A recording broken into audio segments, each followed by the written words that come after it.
Just because they were a holy family doesn't mean they had an easy life. Of course it's a holy family. The boy is the Son of God. Mary is sinless. And Joseph is just this wonderful man. Of course it's a holy family. Unlike mine growing up, or yours. But like our families, this family faced its trials, for sure. Even before the family got started, remember, Joseph was ready to divorce Mary and not take her as his wife. That's not the best start to family life.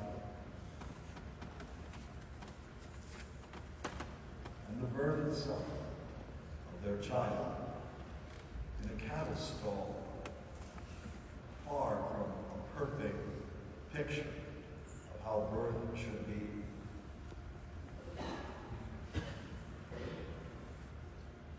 The purification scene tells us this was a poverty-stricken family. They didn't have a lamb. They couldn't afford a lamb for sacrifice. 2 little turtle doves is what the poor people could bring for sacrifice. That's what Mary and Joseph brought. And it wouldn't be long after the Epiphany when this holy family was forced to flee in the night to become refugees in Egypt to try to save the life of their son.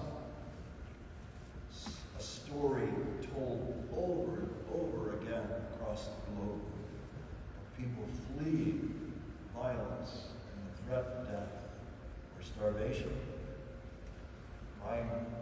hopefully find refuge in another country. And like so many families, the last thing we know about the Holy Family is that when Jesus was a teenager, he was a typical teenager, beginning to assert his independence, staying behind when the family had gone to the temple, unaware that his parents might care where he was. So with the family of Jesus, Joseph, and Mary, holy as it is, faced a lot of the same struggles that our families face. And we have before us today this family as trying to be something of an inspiration for us as we try to manage family life in our day. Families look very different from one house to the next. There are no cookie-cutter families in our society today. We know that. And yet, whatever the struggles, whatever the complications that families face today, we do strive for holiness. In the midst of all the mundane activities of being a family, we seek holiness. Mary and Joseph stayed faithful, obedient to God every step of the way, and faithful to covenant living. If we can do that, if we can be trying to discern God's will for us in our particular family, and be faithful to covenant living, then we too are on the road to a holy family. To have a good family life means people have to love and respect, serve one another. To keep a household going, somebody has to empty the garbage and vacuum the steps. Somebody has to cook, put the dishes in the dishwasher, and be kind enough to take them out in the morning. Somebody has to clean. Somebody has to mow the lawn. And doing all those things can seem less than holy. But if these things are done because I care about the people in my house, because I care about and I love and I want to serve other people, I want our family life to be as good as it can be. Vacuuming the steps or doing the dishes can be an act of holiness. Being of service to God and to one another. Our families, yes, look quite different from what we think of as the traditional family. For so many people, you live alone, unmarried, widowed. But you find a chosen family. You surround yourself with friends and extended family members, perhaps, who provide you that sense of home life, where you share meals.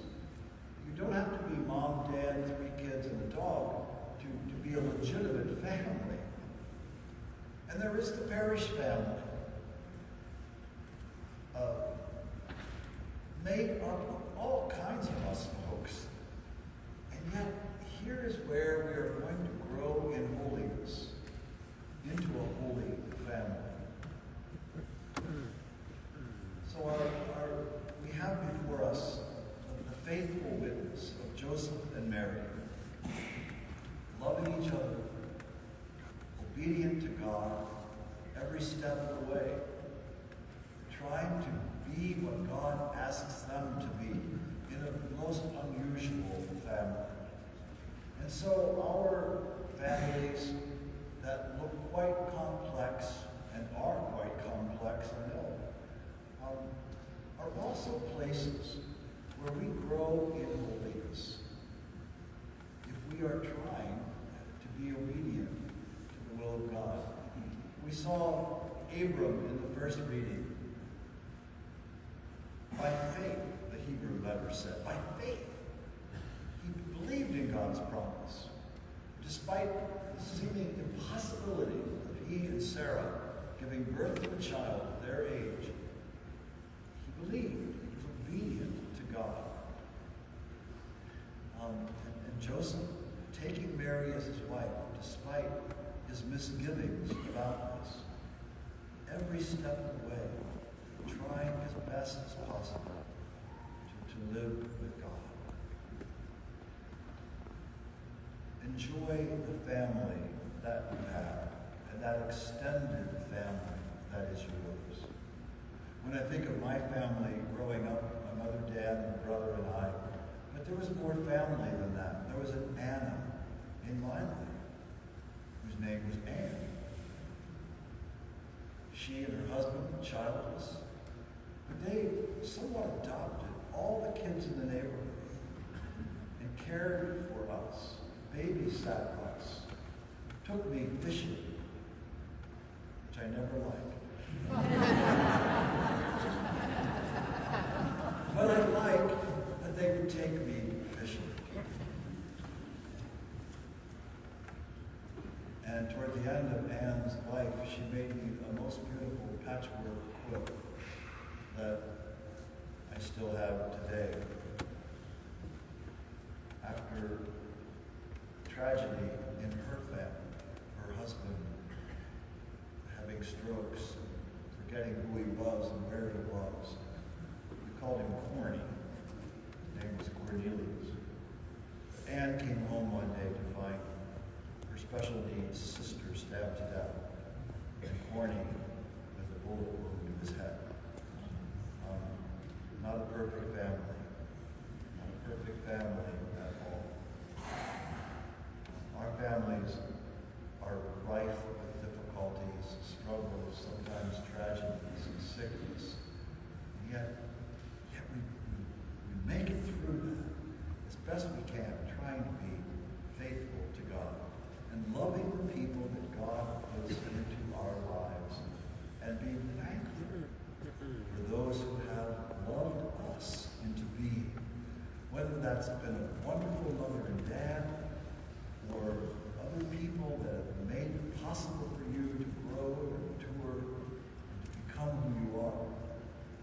thanks to God for the family, this extended family of ours. And I certainly give thanks for the family that is here at St. Francis Seraph.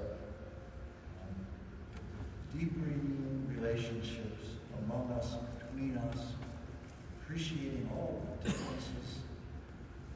Here we will grow in holiness, aspiring to the kind of holy family that God puts before us in Mary, Joseph, and their son,